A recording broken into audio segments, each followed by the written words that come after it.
Olá, boa noite a todos. Eu sou Afonso. Vocês estão aqui no meu canal, sejam bem-vindos. Hoje a gente está recebendo convidados incríveis aí, eles vão se apresentar daqui a pouquinho. Mas eu vou fazer um pequeno prólogo. A gente vai falar hoje de ficção científica, né? E eu me lembro que tem uma citação de um autor, infelizmente eu não consegui lembrar qual é, que ele diz assim: eu me interesso pelo universo e por tudo ao redor. E é mais ou menos isso. A gente vai hoje tentar falar do universo e de tudo ao redor. E eu também foi uma descoberta grande para mim, porque eu não sou um especialista, não conheço tanto ficção científica, e eu descobri, por exemplo, um cordel da Jarid Arraes, uma escritora brasileira, um cordel de ficção científica, né? Depois a gente vai comentar isso. Fantástico, da coleção Universo Desconstruído, que a Sibila organizou, né? É uma autora também. Então, só para a gente ver que esse universo, ele muito além de Star Trek, né? Bom, cada um, então, vamos começar com você nos apresentando. Ana, por favor. Bom, boa noite, bom dia, boa tarde, não sei quando vocês vão assistir esse vídeo, as pessoas do futuro, do presente. Eu estou aqui em São Paulo, eu sou pesquisadora na área de ficção científica, tudo mais anglófonas do que a brasileira, mas sei de brasileira também, né? E eu sou escritora também, meu último livro se chama A Telepatia São os Outros e foi publicado pela Monomito. Legal. Jana, por favor. Oi, gente, eu sou a Jana Bianchi, eu sou autora também, eu tô aqui em Paulínia, interior de São Paulo, pertinho da Ana. Eu sou autora também, sou tradutora, sou preparadora de textos, tenho uma revista de fantasia e ficção científica, tudo de fantasia e ficção científica, e tenho um podcast também, um Curta Ficção, que é um podcast de literatura e mercado literário, então eu sou a louca dos projetos, tudo nessa área de fantasia e ficção científica, fantástico. Muito bem, Enéas, por favor. Eu sou Enéas Tavares, eu estou falando de Santa Maria, Rio Grande do Sul, as paragens frias sulistas, um pouco distantes aí da Ana e da Jana, mas não distante em termos de carinho e de amizade. Eu sou professor na Universidade Federal de Santa Maria, trabalho com literatura clássica, tenho uma pesquisa a respeito da literatura fantástica no Brasil, em parceria com o Bruno Anselmo Matangrano, e sou escritor também, criador de uma série chamada Brasiliana Steampunk, que é uma liga extraordinária que recria os nossos heróis aí num gênero que nós vamos discutir essa noite, além de outros gêneros ou subgêneros de ficção científica. Agradeço aqui o convite, Afonso, vai ser um prazer conversar contigo, com as minhas queridas amigas e também com as pessoas que estão nos assistindo. Muito obrigado. É difícil fazer eles não dar spoiler, viu, gente? Eu tento, mas não consigo.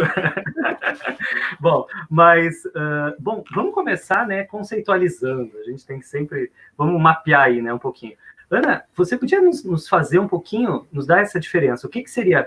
Tem vários termos, né, que circulam. Ficção especulativa, fantasia, ficção científica, estranhamento cognitivo, new wave. Dá um panorama geral para a gente, por favor. Pronto. É muito difícil conceitualizar qualquer coisa, né? Porque aí a gente pode fazer seminários para discutir o tema. Aliás, queria agradecer o pessoal que chegou aí, gente. Tudo bom? Estou bem feliz. Eu gosto muito de uma definição que a crítica andou abraçando, enfim, com mais consistência, né? Porque acho que qualquer definição ela é posta à discussão e ela serve sempre a estar no determinado ponto.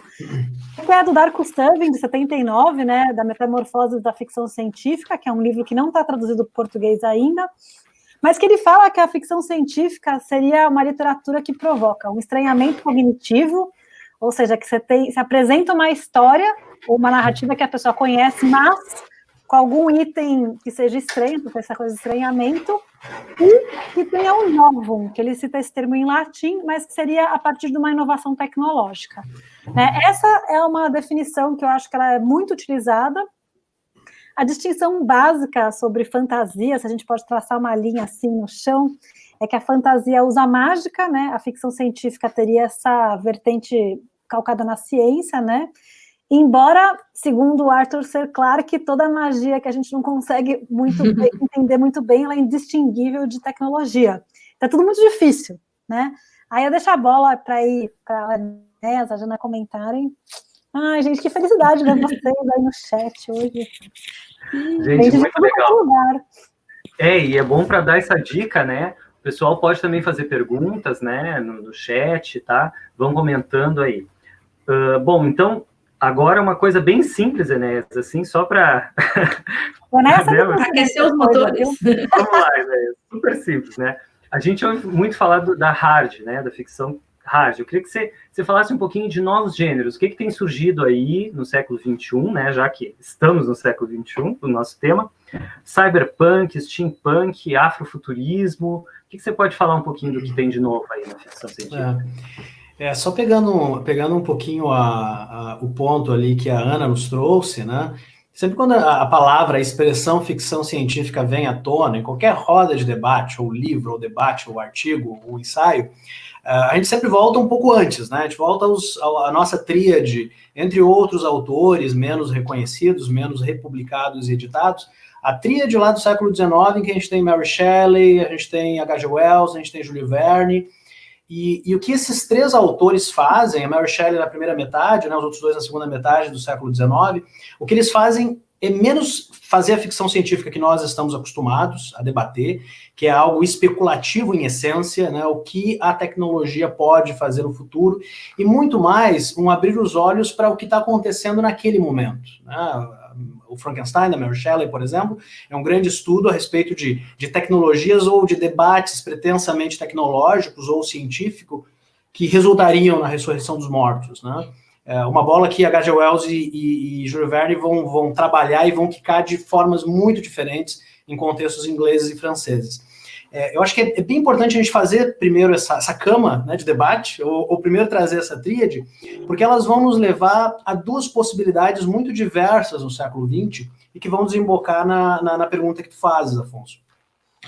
De um lado, né, é a utilização da tecnologia para pensar histórias e pensar impactos que são sociais, políticos, históricos, humanistas existenciais também, que é o que nós vamos encontrar uma série de autores aí no século XX, com destaque para Asimov, né? Eu acho que o Asimov, não apenas com Eu, Robô, mas com a trilogia da Fundação, acaba sendo o sujeito que vai mergulhar em todas as possibilidades científicas que nós poderemos ter em 100 anos, 200 anos, 400 anos, e aí vai, né? Tem um outro tipo, né, de percepção do que essa tecnologia pode ocasionar enquanto impacto direto na sociedade, positivo ou negativo, que é o que a Asimov faz, que é aquilo que o norte-americano Philip K. Dick fará, né, que é trazer um pouco essa discussão, menos para uma grande estrutura social, política, né, o que vai ser a sociedade daqui a 300 anos. Pegar essa discussão e trazer para a experiência individual. Né, o que nós seremos, o que vai ser o amor, o desejo, o ódio, a morte, a angústia, a religião, né, a partir de uma determinada percepção tecnológica ou não, científica ou não, que altera a nossa realidade, porque altera o nosso corpo, porque altera a nossa percepção. E o Philip K. Dick, eu acho que vai ser um nome assim, central para duas correntes, tu falas em século XXI, né, mas essas duas correntes, na verdade, elas surgem nos Estados Unidos no final do século XX, 1980, que é de um lado o cyberpunk e do outro lado o steampunk. O que surge primeiro a gente não sabe. Por quê? Né? Porque os autores relacionados a esses dois subgêneros ou gêneros, eles vão estar ali entranhados naquilo que o Philip K. Dick vai falar, né? O Philip K. Dick é um pouco um mentor, um guru, né? Um sujeito que vai influenciar poderosamente esses autores, né? E que vão resultar em obras seminais. De um lado, né, a gente tem o Neuromancer, do William Gibson. Do outro lado, a gente tem as primeiras obras, né, relacionadas ao steampunk, do Jeter, do Powers, do Blaylock, que vão fazer um exercício um pouco similar ao cyberpunk, só que ao invés de pensar um futuro distópico, e esse é um outro termo que é importante a gente colocar aqui na discussão, né, quando a gente fala de cyberpunk e steampunk, só que ao invés de pensar um futuro distópico, eles vão pensar um passado distópico.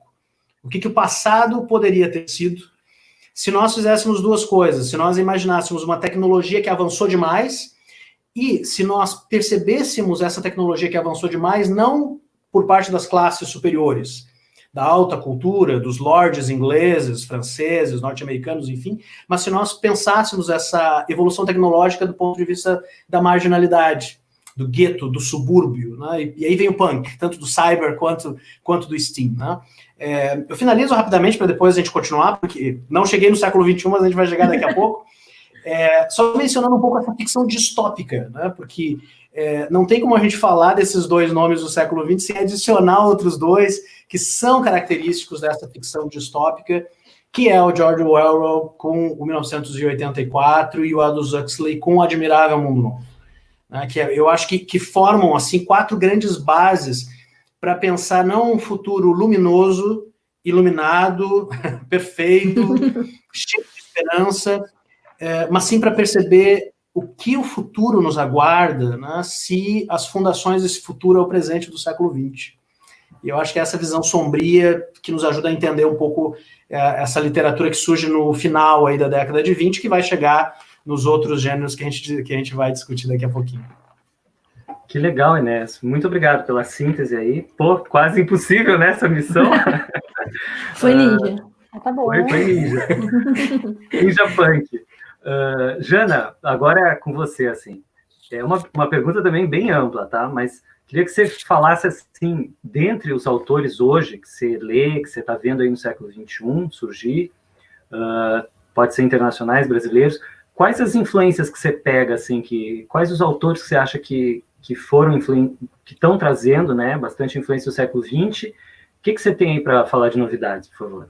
Tá. Eu acho que eu vou acabar falando um pouco mais dos nacionais, porque é o que eu acompanho mais quando eu tô na faísca, assim, os livros que são publicados e tal, mas eu consigo ver, assim, meio que o que tá rolando por trás.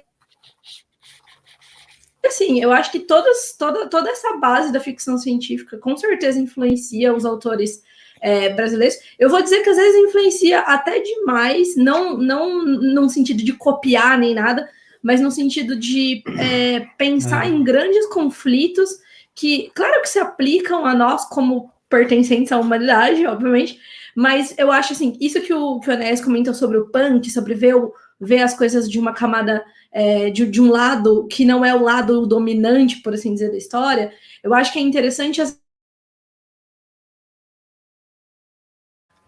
Congelou um pouquinho a Jana? Jana, volte para nós, Jana. Vocês estão me ouvindo? Estão me ouvindo? Agora sim. Congelou, agora vem. Foi. Agora eu vi que meu vídeo tá rolando aqui. Eu não sei nem onde vocês ouviram, até onde vocês ouviram ali, eu falando. Volta aí um minuto.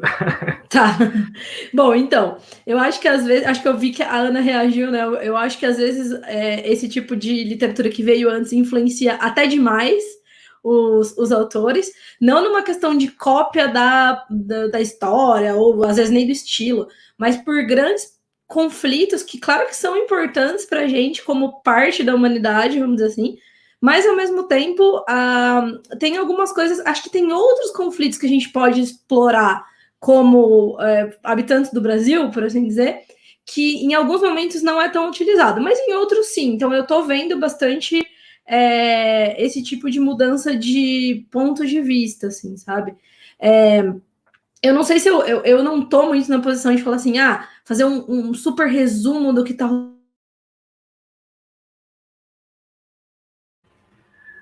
Deu outra paradinha aqui. Eita, tá me ouvindo? Você agora disse que não está na posição para fazer de fazer um panorama, um resumo, apesar de ter esse contato na Mafagaf e na Faísca. Mas eu posso talvez dizer a minha experiência como leitora de coisas que eu curto e tal. E quando a gente fala de novas, não sei se novas, mas vertentes diferentes dessas mais tradicionais, assim, eu gosto muito, por exemplo, do que a Becky Chambers escreve. Que pena, a Jana tá parando um pouquinho. Vamos ver. Gente, eu vou tentar sair e entrar de novo. Segue aí. Isso, por gentileza. Legal. Depois mostra a sua blusa. Ana, eu acho... Isso. I don't speak human. Peraí, já volto. Muito bom, obrigado, Jana. Ana, eu vou te pedir para seguir mais ou menos essa sequência. Você usou uma expressão uma vez que é New Wave, né? Podia falar um pouquinho, por favor, disso? Esse período da New Wave, ele mais ou menos acontece assim, dos anos 60 dos Estados Unidos, né, que é a geração que vem depois do Asimov, do Heinlein, do Arthur C. Clarke. Os grandes nomes, né, é a Ursula Le Guin, Philip K. Dick, que o Enéas já mencionou, né, E a partir daí a gente tem o surgimento de novas questões para a ficção científica, né?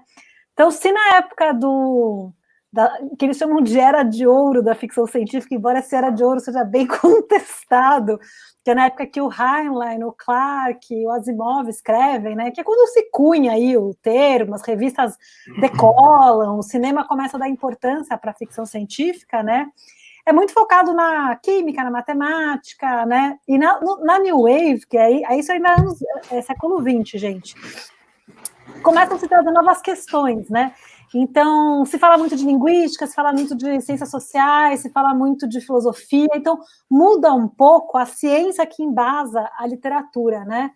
E para a gente falar um pouco do século XXI, para dar um exemplo do que seria uma aplicação dessas, né? Não sei se vocês já leram, mas é um conto que eu li recentemente do Ted Chiang, que foi, eu esqueci o título claramente do conto, mas vocês sabem qual é, que é o que embasou The Story of Your Life. Exato. Que ele é totalmente baseado em linguística, né? Então ele fala muito de linguística de uma forma bem profunda, né? Eu cursei, enfim, fui pesquisador uma época de linguística há muito tempo atrás, então ele entra bem nas histórias, né? Ele se utiliza daquilo de forma bem profunda, né? Então é um uso por exemplo, de ciência humana aplicada na ficção científica, coisa que só começou de ser feita de forma mais insistente nessa época aí que se chama New Wave, né? Então é legal ver como é que isso começa e é uma aplicação bem recente, né? Aliás, maravilhoso, Chiang, maravilhoso. Sim. Contista, nossa, fudido. Ele publicou pouca coisa, mas tudo que ele publicou ele ganhou o prêmio. Não, eu fiquei assistindo vídeos agora dele, tô viciada em ver ele falar, ele nem fala bem, mas eu fico, gente, esse cara é muito bom. Que legal. Jana, você quer completar sobre a autora que você estava comentando?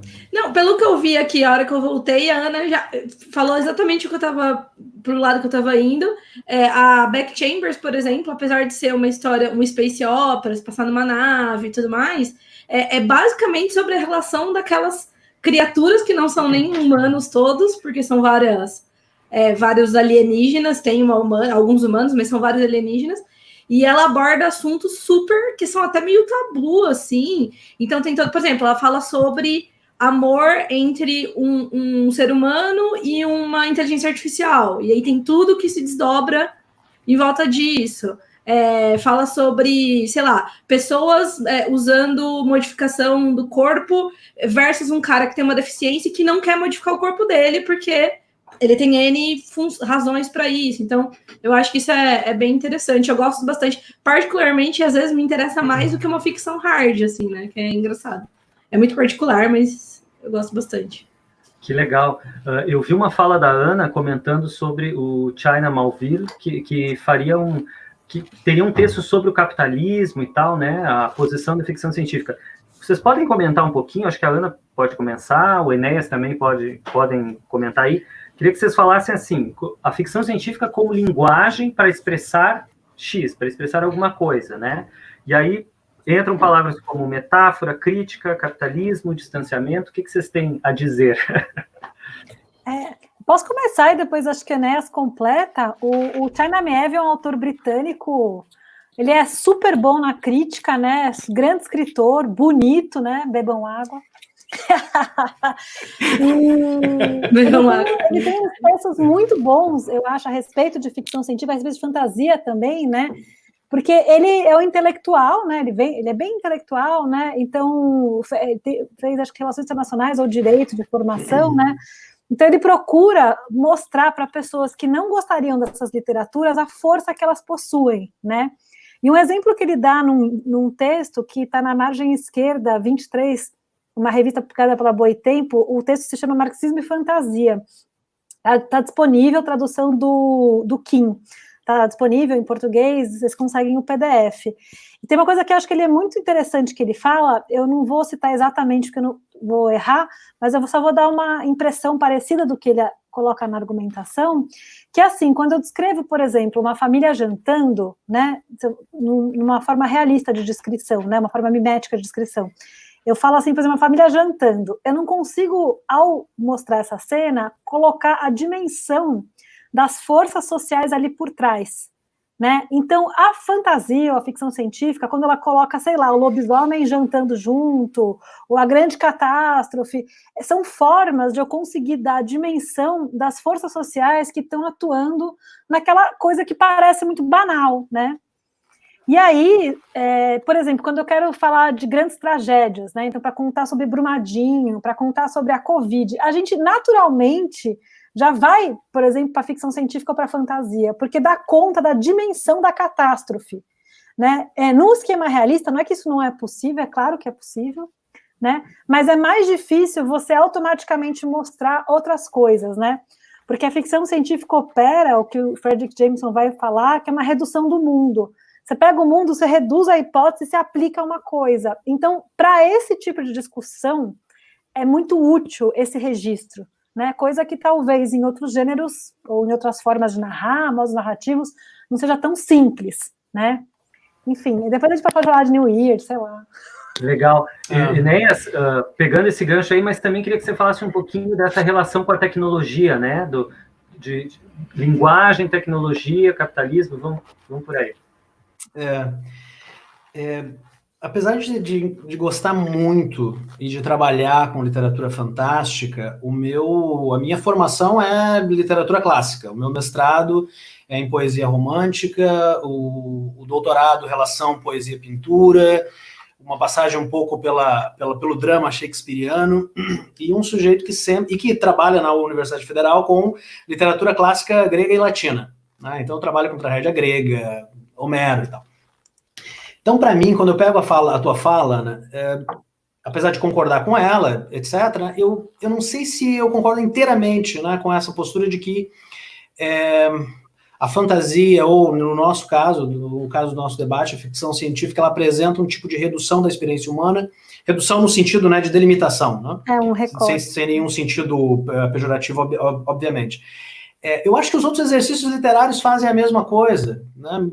Porque se a gente pensar um drama romântico, por exemplo, do século XIX, ou se a gente pegar uma comédia shakespeariana do século XVI, ou uma tragédia grega do século V a.C., é um exercício básico de qualquer autor, indiferente do modo narrativo. Você delimita o seu tema, né, e você vai chegar a uma depuração desse tema, né, ou uma purificação no sentido alquímico, né, para comunicar determinada experiência existencial. E eu acho que a literatura, em maior ou menor grau, ela vai fazer isso, né? Tem um diferencial na literatura fantástica, e é por isso que a gente vibra tanto, nós como leitores, muitas vezes, né? Por que a literatura fantástica impacta não só leitores adultos como nós, né? Mas jovens, enfim, né? Porque a literatura fantástica de saída, ela estabelece essa delimitação do mundo, né? De uma forma que você compreende diretamente. E quase sempre usando estruturas que apresentam um conflito que é diretamente comunicado, né? Nós vibramos com uma grande jornada, aventura, desafio, briga, etc, etc, etc. Né? Mas de forma, agora pensando um pouco isso que tu trazes, né, Afonso, com respeito à relação entre capitalismo, tecnologia e tal, né? De saída, né, a ficção científica, ela promove essa reflexão, né? Quem nós somos em relação aos nossos usos tecnológicos, né? Porque se toda a literatura trata da experiência humana, essa é uma característica central da ficção científica, né? É a experiência humana em relação a uma ferramenta, e tecnologia é isso, é ferramenta, assim como a linguagem é ferramenta, né? Tecnólogos, né? Qual é a nossa relação com essa ferramenta que nós criamos para nos ajudar? Mas aí tem o emparedamento trágico, né? Nós criamos isso para nos ajudar, só que isso mais atrapalha do que ajuda.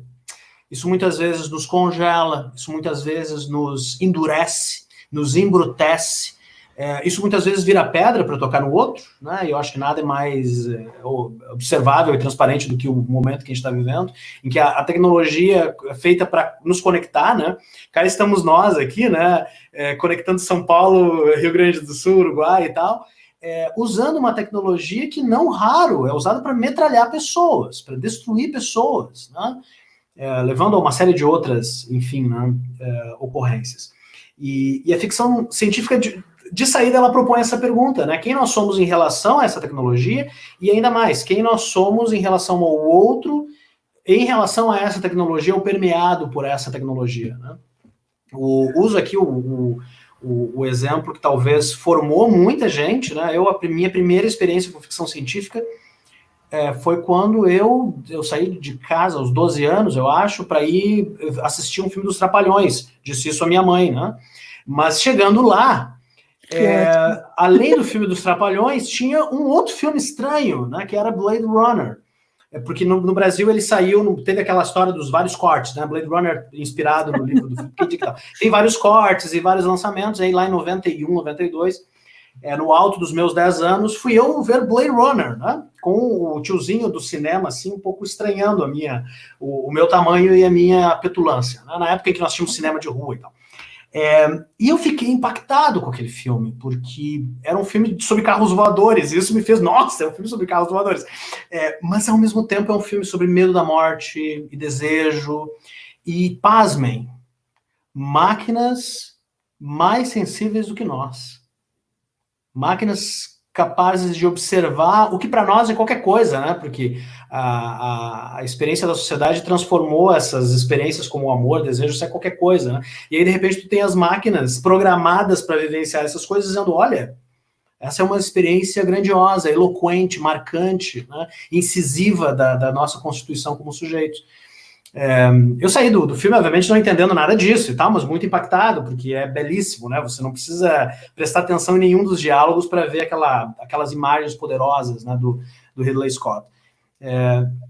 Então, eu fecho aqui, passo a bola para a Jana, dizendo que sim, né, que há essa delimitação, e essa delimitação, para ir ao encontro agora, né, do que a Ana mencionou antes, é uma delimitação do uso da tecnologia, do impacto da tecnologia, positivo e negativamente. A tecnologia, em algum momento, pode estender a nossa vida, portanto, a nossa experiência do humano, mas até que isso aconteça, ou em outras palavras, até que a tecnologia resolva os problemas que nós achamos que elas resolverão, porque é para isso que a gente cria essas ferramentas, né? Até isso, o que ela produz é desigualdade nas mais variadas instâncias, além de angústias muito nossas, né? Eu não sou tão bom quanto a máquina, e eu nunca serei, né? E eu não vou perguntar tanto quanto a máquina, né? E em um determinado momento da minha vida, enquanto a história das máquinas, as imóveis nos ajudam a entender isso, né? Enquanto a história das máquinas é a história do desenvolvimento de um sistema, a história da humanidade dizia que era isso, mas na verdade é outra coisa que a gente não sabe o que é, mas que certamente as palavras desenvolvimento e evolução não servem, né? Mas, por outro lado, individualmente, a história do nosso corpo é o oposto disso. É o oposto disso, né? Aqueles que estão em contato, né, com familiares e tal, né, sabem que com o passar do tempo a memória falha, o corpo enfraquece, as rugas aparecem, as rugas são boas, felizmente, né? Mas, enfim, uma série de peculiaridades do envelhecimento que a tecnologia não oferece, ao contrário, porque tem sempre uma coisa nova, melhor, né? Diferente desses nossos corpos de 60, 70 anos, na melhor das hipóteses, né, que em um determinado momento só vão falhar. Eu acho que se tudo der errado, a gente vai ter essa live aí para a nova humanidade, né? Jana, a Ana deixou uma bola picando aí, que é o New Weird. Você podia falar um pouquinho sobre isso? Eu acho que eu manjo um pouco, viu, para falar de New Weird. Eu leio, assim, alguma coisa aqui, leio Jeff Vandermeer e tal, mas não manjo super. Eu só queria fazer um comentário sobre a temática anterior, eu acho que a Ana pode pegar essa coisa. É que enquanto o Enéas estava falando sobre como a ficção científica coloca essas questões e tudo mais, eu acho que, ao mesmo tempo, e não discordando, mas ao mesmo tempo, coloca essas questões de um jeito lúdico, por assim dizer, que às vezes é mais palatável, sabe? Porque às vezes eu sinto que, talvez, por exemplo, Black Mirror é uma série que me vem à mente e que eu sei que é uma série que as pessoas gostam, mas elas se incomodam muito. Elas assistem os episódios e falam, nossa, imagina, é porque eu acho que ele é mais desnudo, sabe? É mais na cara que a gente tá vivendo, aquela questão que a gente tá, porque é muito próximo, apesar de ser uma ficção científica, né? É muito próximo, tanto temporalmente falando, a maioria dos episódios é num futuro próximo, dá a entender, quanto de algumas questões mesmo. Mas eu acho que, em alguns momentos, as pessoas não querem enxergar essas questões de uma forma tão descarada. E aí, a minha impressão é que a ficção científica, assim como a fantasia, elas dá essa possibilidade de comunicar para muita gente um valor, ou um conflito, uma questão, que talvez essas pessoas aceitem e não rechassem de imediato, porque demora um tempo para cair a ficha do que está acontecendo, sabe?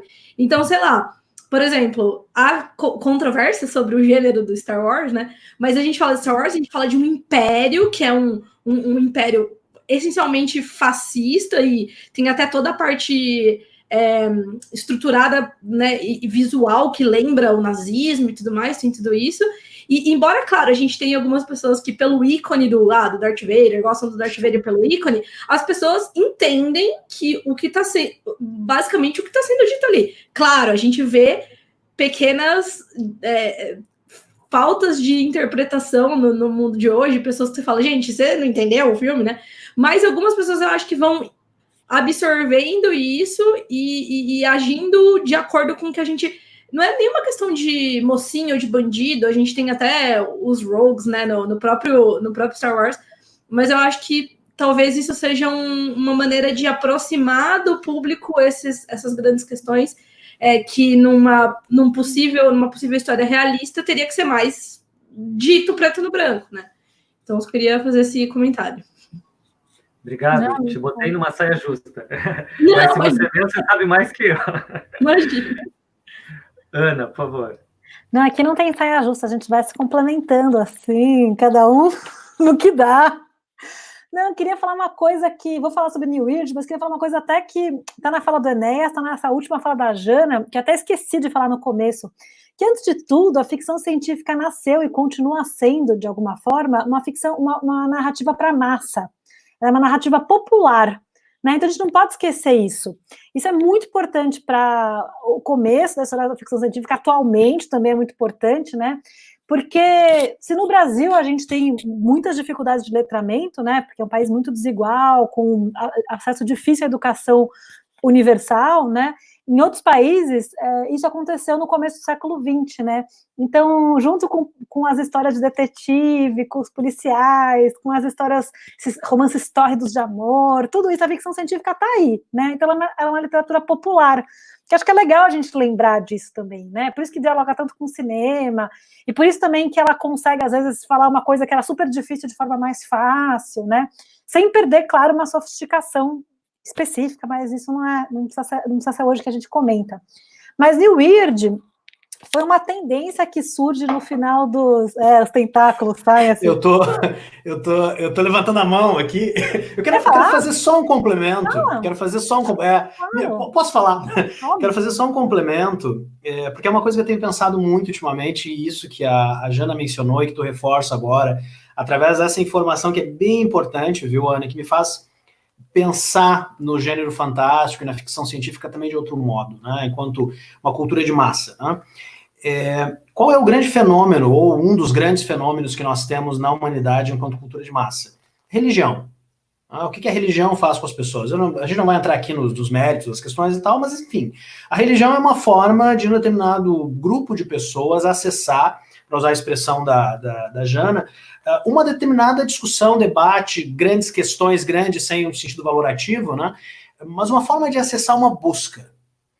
Uma busca que pode ser através do dogma, tipo, 1.000 pessoas, 3.000 pessoas pensando a mesma coisa, ou acreditando a mesma coisa, que é a base da religião, ou uma busca que eu quero acreditar que é de todos nós. Diferente de sermos gnósticos, teístas, ateístas, enfim, né, religiosos ou não.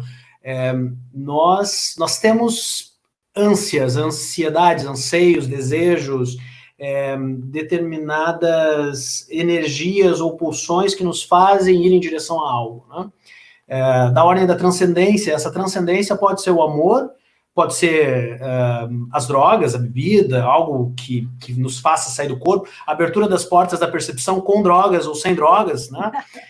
Podemos fazer como Blake, que abre as portas com poesia, ou como Jim Morrison, né? Ou Huxley, que abre as portas de outro modo, mas enfim, existe alguma coisa formigando dentro de nós, né? Se nós estamos de acordo com outras 1.000 pessoas que pensam do mesmo jeito, esse é o caminho da religião.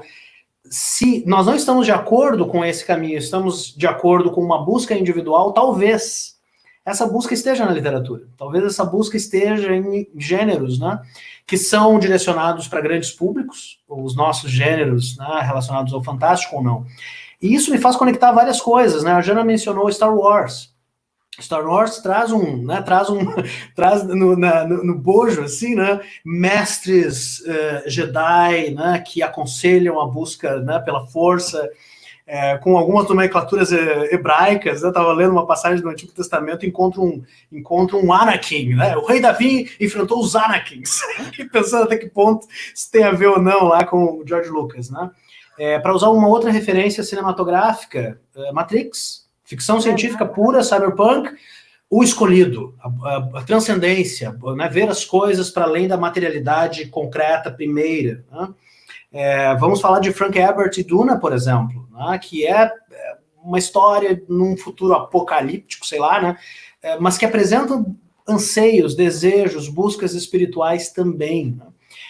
Então, nesse momento específico, eu tenho observado, assim, e tenho lido e pensado muito, né, no quanto o nosso desejo em escrever ficção científica e consumir ficção científica é também um desejo de buscar algo que transcenda a nossa materialidade, né? Eu adoro romance histórico, mas eu também adoro romance histórico fantástico, né? Quando eu leio o Game of Thrones, por exemplo, para mim aquilo ali é o suprassumo do romance histórico hipotético, com dragões e outras coisas, né? Então, eu acho que a gente pode pensar também a ficção científica a partir de gurus, né? Como o Frank Herbert ou o Philip K. Dick ou outros e outras autores e autoras, né? Como algumas percepções e desejos específicos que podem nos levar a um outro lugar, a uma outra transcendência, a uma outra percepção de real. Que legal, Enéas, muito bom. Ana, agora finalmente vamos lá para o New Weird. Vou pegar meu caderninho aqui. Não, gente, é bem fácil, na realidade. É que na virada do século, né, do 20 para o 21, um conjunto de escritores e escritoras começou a pensar um modo de narrar, um gênero literário que fosse uma junção do horror, do fantástico e da ficção científica, né? E ele é bastante popular hoje. O George, que é um amigo meu, o Jorge Amaral, ele pesquisa especificamente, colhendo lá os fóruns, 1000 anos para ler a formação do nome e tal, mas é que eles se autodenominaram esse nome antes que alguém nos nomeasse, alguma coisa assim, né? Estou falando de forma um pouco, não muito certinha, mas é interessante, porque é uma proposta de tentar fundir essas coisas que estavam muito, se tentava fazer um pouco estanque, né? E eu acho isso muito potente para esse século que nós estamos vivendo, né? Porque as produções já vêm para o século XXI, porque é uma forma de pensar como é que isso pode interagir um pouco as coisas, né? Então, por exemplo, dar exemplos, né, de New Weird, clássicos, no Estação Perdida, do China Miéville, por exemplo, tem magia, tem horror, né? Mas é uma magia que está dentro de uma regra de ciência, então o cara fica estudando aquilo, sempre tem uns bichos, né? Sempre as coisas são muito estranhas, né? Um livro que eu acho belíssimo, um dos meus livros prediletos da contemporaneidade, que é A Aniquilação, do Jeff Lemire, né? Eu nunca assisti o filme porque falam que não é muito bom, tenho medo. Mas é incrível, né? E é muito legal, porque é um livro que eu acho que diz muito para os dias de hoje também, porque é como se a natureza estivesse se vingando desse ataque que a humanidade faz sistemático ao planeta, né? Então, é uma coisa meio doida mesmo, né? E ser doido faz parte ali daquela composição daquele mundo, né? Eu acho isso é bonito, é esteticamente lindo, super bem traduzido pelo Braulio Tavares, publicado pela Intrínseca, né? São 3 livros fininhos. Eu, pelo menos, li o primeiro, nunca mais consegui parar até ler o último, e você continua não sabendo qual é a história. Se eu fosse definir o New Weird, eu ia falar isso, é ser doido. É doido. Eu gostei do que o Enéas falou, que o Felipe K. Dick é um guru. Eu nunca tinha ouvido isso, mas ele é um cara louco, bem doido também, né? Eu achei até que faz parte, assim, do que, né? As portas da percepção, enfim. Então, para quem gosta, e no Brasil, eu acho que está sendo um gênero bastante... Né? A Teresa de Echeverria, que é uma argentina, tem um texto muito legal sobre também, então eu acho que é algo que nós vamos ver mais por aí, né? Me parece que é uma tendência. Que interessante.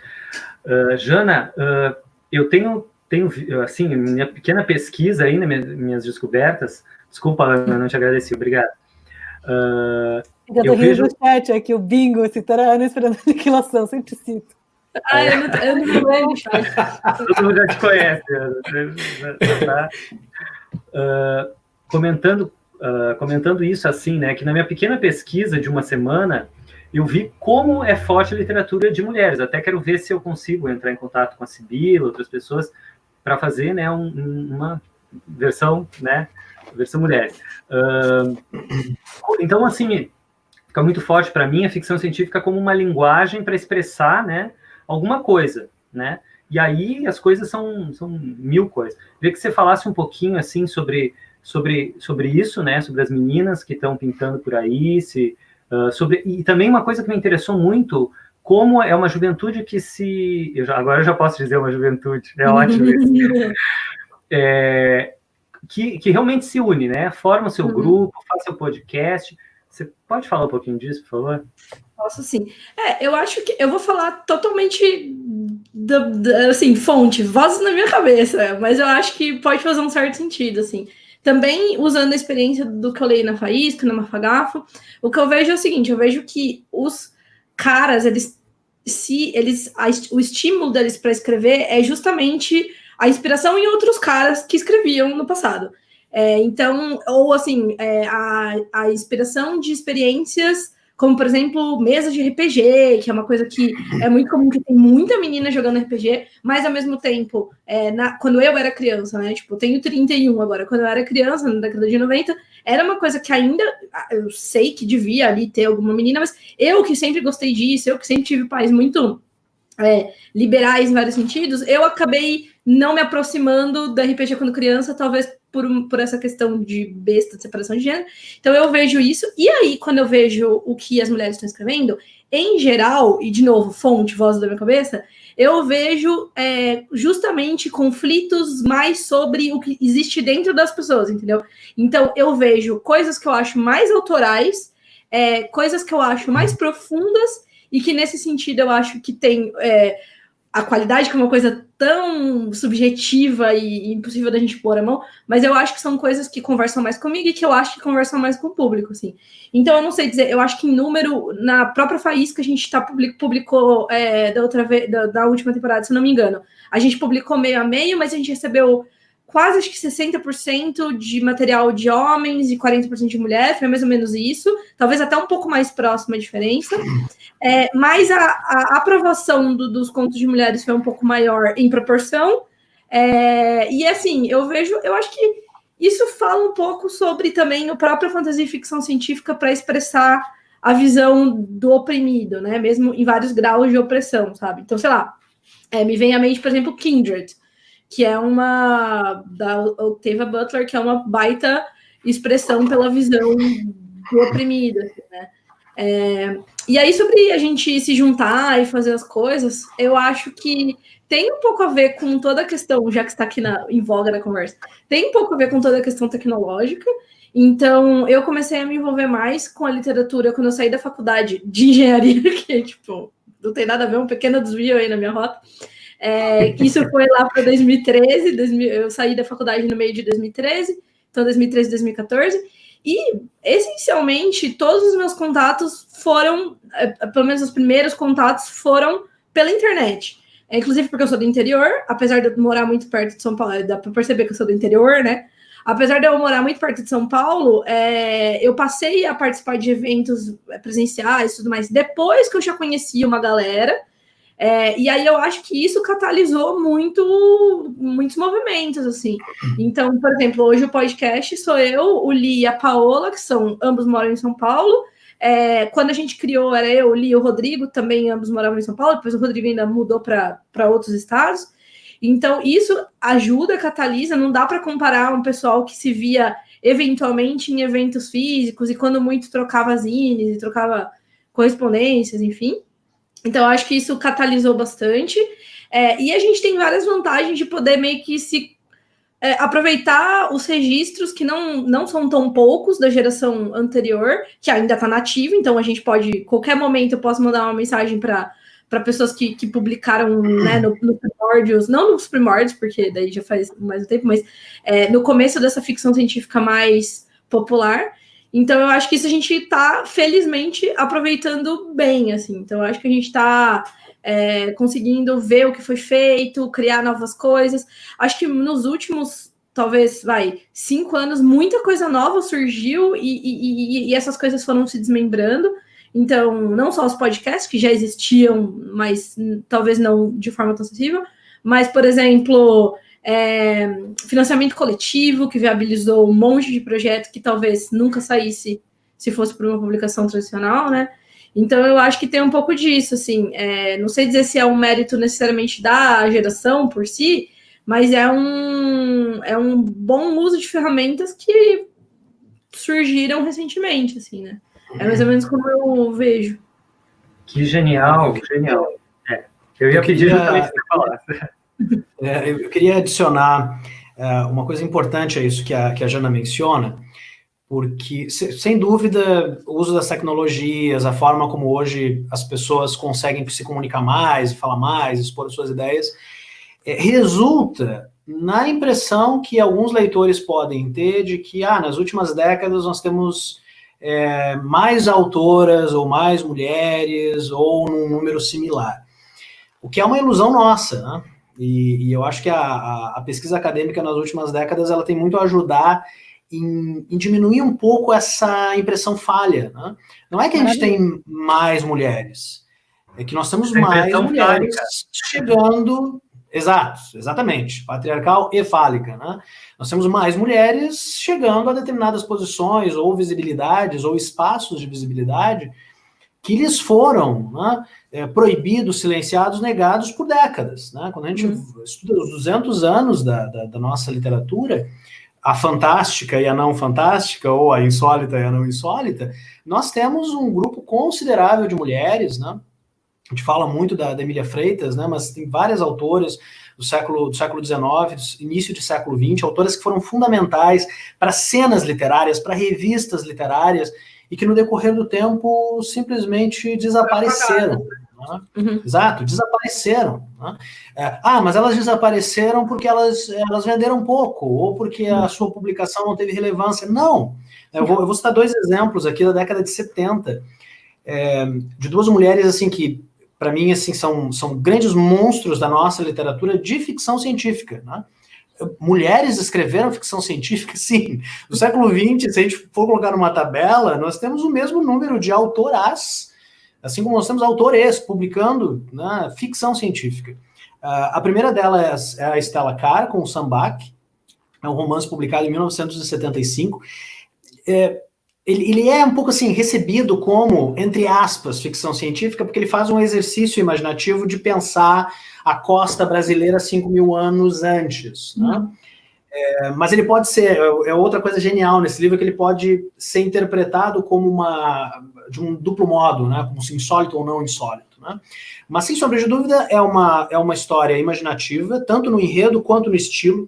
A Stella Carr é até hoje estudada como uma grande estilista, e tamanho foi o seu reconhecimento, ou o reconhecimento dessa obra, que foi uma obra traduzida para o inglês, né, e publicada nos Estados Unidos, e uma obra que até hoje é referida em alguns manuais estadunidenses, enquanto o uso da literatura para explorar possibilidades do passado. Aonde está a Stella Carr nos nossos programas de disciplina, de curso de letras, para ficar só na nossa seara, assim, né, um segundo nome, só para fechar essa exemplificação que vai numa outra instância, né? Cassandra Hills. A Cassandra Hills é uma autora que publicou muita literatura de banca de jornal, portanto, vendeu milhões, né? Estima-se que na década de 70 ela chegou à marca de 1 milhão de livros vendidos. Qual dos nossos grandes best-sellers hoje vende 1 milhão? Tem, sabe, tirando números que a gente conta na mão, por exemplo, nós temos uma mulher na década de 70 publicando... Uma mulher lésbica, né? E ela viveu disso, né?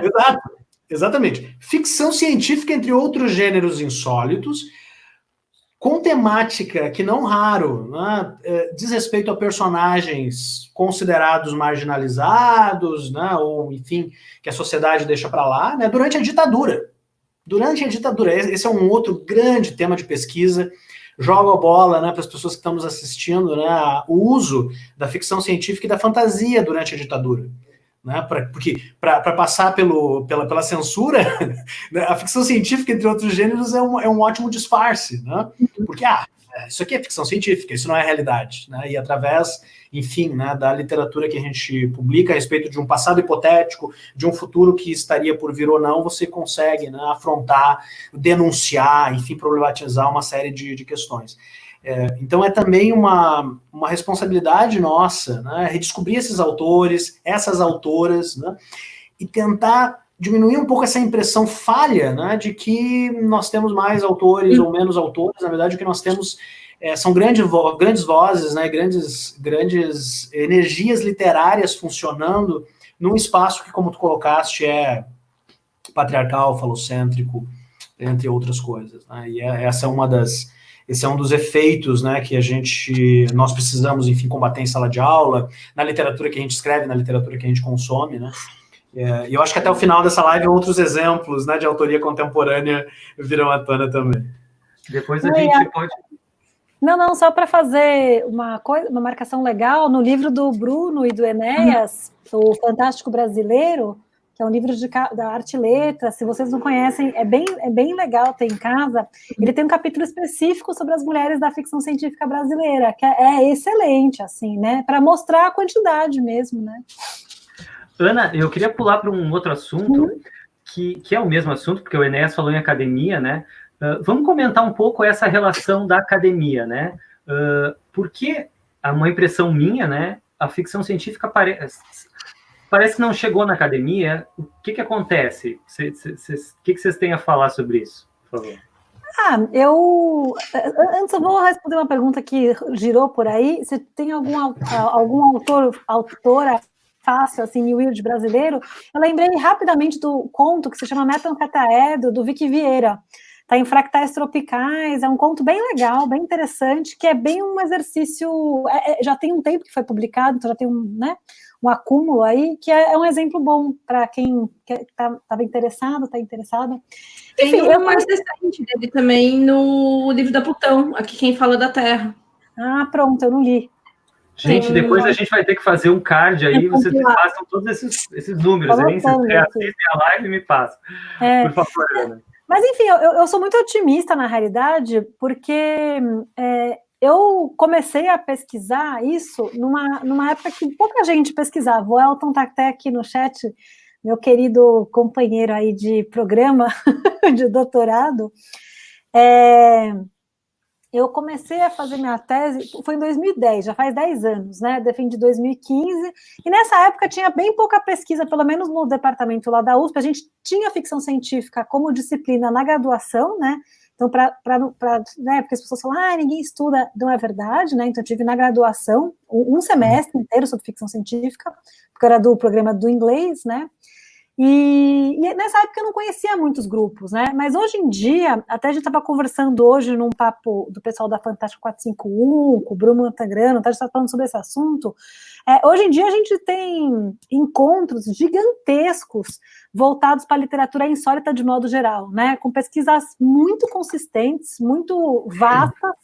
Eu acho que é algo assim que é visto como preconceito? Mas até aí, entendeu? Acho que as pessoas estão produzindo muito de forma bem responsável também, né? Porque antes era muito difícil fazer isso, porque as fontes eram de difícil acesso, né? Eu lembro quando eu fiz a tese, para dar um exemplo bobo, já tinha internet e tal, tudo, mas eu não conseguia consultar com tanta facilidade os papers publicados fora. Então, sempre tinha... então, por exemplo, tem um livro super importante, que hoje eu conheço ele, que a época do trabalho eu não tinha incluído, né? Então, assim, eu acho que também as pessoas estão se organizando melhor e a informação está mais fácil de ser catalogada, né? Está mais cara também, porque eu acho que tem um sistema de cobrar por tudo que antes talvez a gente conseguisse mais de outras maneiras. Você pedia para a pessoa te mandava, as bibliotecas me mandavam muita coisa, bibliotecas maravilhosas, assim, de escanear artigo e te mandar. Mas eu sei que, até o Enéas pode falar, né, mas tem o grupo da Ampol lá, do Vertentes do Fantástico, que é maravilhoso, E eu posso citar facilmente, assim, pessoas que estão estudando literatura fantástica, né, na Federal de Alagoas, no Maranhão, em Uberlândia, na UERJ, óbvio, né, que é um grupo super famoso, em Santa Maria, em Goiás, com o Alexander Meirelles da Silva, que é super bom do Fantástico Cursos, né. Então, eu acho que, assim, tem uma rede muito poderosa, na realidade, de pesquisa, né. Para onde isso vai? Que legal, é ótimo estar errado. Você quer completar, Inés? Sim, na verdade são dois adendos só para aqueles que estão nos assistindo, e eu acho que são dois adendos assim que vão exemplificar a seriedade, a energia e o impacto, né, que o estudo da literatura fantástica tem na universidade. Primeiro, o periódico lá da UERJ, né, capitaneado pelos professores Flávio Garcia e pelo Júlio França, que também é um grande nome assim dos estudos do gótico no Brasil, que é o Abusões, né, que é um periódico acadêmico, né, com 2 números a cada ano, que cada número apresenta dossiês temáticos a respeito de folclore, a respeito de distopia, a respeito de fantástico brasileiro, ficção científica, entre outros, né?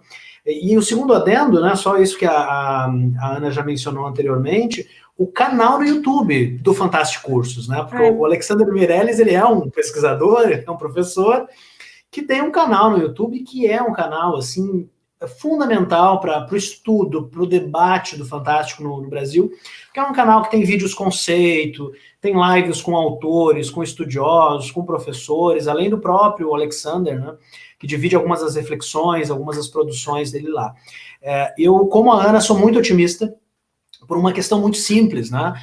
Se a gente volta anos atrás, existe um preconceito assim, pesado contra o estudo do Fantástico. Pelo que eu vivencio na UFSM, esse preconceito ele tende a desaparecer, porque são novas gerações de professores que entram, né, com uma outra percepção a partir dos estudos culturais, dos estudos de gênero, enfim, tem um outro viés teórico que entende fenômenos culturais e fenômenos de massa não como degradados, apesar desse termo ser um termo, né, usado por alguns autores. E além disso, todo professor em sala de aula está enfrentando o mesmo problema, né, que é o fomento à leitura, engajamento de leitores. Então, diante disso, qualquer professor abraça hoje, inclusive professores assim mais tradicionais, do ponto de vista teórico, abraçam o Fantástico porque percebem que, ao trazer um gênero insólito para a sala de aula, a reação dos alunos é outra, né? E, então, por isso, além de, enfim, de todos os dados aí que a Ana trouxe, né, eu acho que a gente tem uma universidade muito mais aberta, muito mais disposta e muito mais disponível para receber futuros estudiosos da literatura fantástica futuramente. Muito legal, obrigado. Ó, se vocês quiserem fazer perguntas, deixem aqui nos comentários. Tem uma pergunta do... Vamos lá. Cadê a pergunta, que era sobre política? Eu estou ainda no século XX, né? Então vamos... Já faz um tempo já. A pessoa nem está aqui mais para ouvir a resposta. Deixa eu achar. Não estou achando. Vamos procurando, daí você dá um oi, por favor. Foi do Petrônio a pergunta.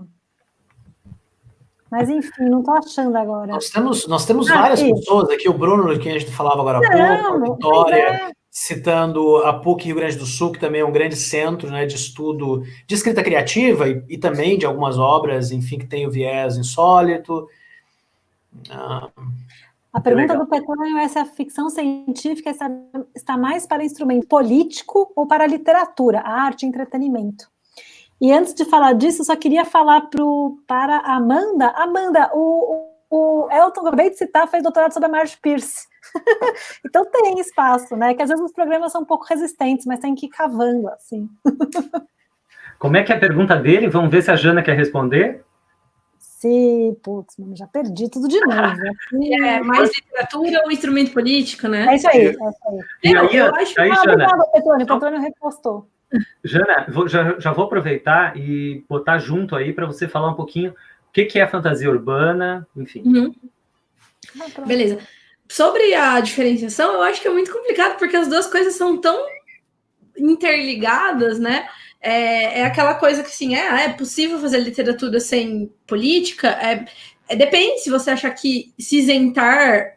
Eu acho que se isentar é uma uma forma de expressar a sua posição política. Então, eu acho que é muito difícil de dividir as duas coisas. Eu acho que, muitas vezes, o que é escrito não é escrito com o intuito de ser uma formação, de formar multidões, como a gente estava comentando agora de pouco. Eu acho que isso é uma consequência de outras questões, muitas das quais têm a ver com o fato de ser uma literatura muito impressionante, lúdica e atraente. E às vezes eu acho até engraçado, porque, por exemplo, eu acho que obras que para algumas pessoas são coisas que são instrumentos políticos podem funcionar até como escapismo para outras pessoas, sabe? Tipo, ir para outros mundos e viver outras realidades, mesmo que seja uma realidade que não seja exatamente boa, melhor que a nossa, enfim. Então eu acho que é muito complicado de falar o que é mais e o que é menos, assim. Eu acho que, claro, depois de um determinado momento a gente pode se apropriar disso como uma ferramenta, sim. E eu acho que faz parte, é importante, não digo para doutrinar em termos políticos, mas partidários, por assim dizer, mas em grandes questões que eu acho que a gente precisa endereçar como uma sociedade se a gente quiser ser melhor, né? Então, eu acho que é muito difícil. E tudo tem muito o lado, assim, a sua própria visão, né? Então, por exemplo, vou dar um exemplo super recente, Corpos Secos, que saiu pela Companhia das Letras, escrito a 8 mãos, né? Uma delas, o Samir, a Luísa Geiser e tal. E o Corpos Secos, você pode ler como uma história de apocalipse zumbi, simplesmente, ou você pode ler como uma enorme metáfora política do momento atual que a gente está vivendo, de multidões descerebradas que seguem literalmente na história um cara que é um pastor que anda com um carro e essa multidão vai indo atrás desse cara que está pregando de um carro e atraindo essa multidão transformada. Então, e daí você pode ler das duas formas, né? Tipo, não sei. Mas, enfim, eu acho que... Não sei se vocês querem falar um pouco disso antes de eu ir para fantasia urbana ou... Eu vou dar meio que um corte brusco de tema. E falei muito também. Eu vou então conectar só para fazer um convite a todos que estão nos assistindo, já que a Jana mencionou Corpos Secos. Nós estamos aqui em Santa Maria com a nossa festa literária, que acontece todo mês de setembro, que agora, durante a pandemia, migrou para esse contexto virtual, né, a nossa FLISM em casa. Na próxima semana, nós vamos ter um painel com os 4 escritores do Corpos Secos.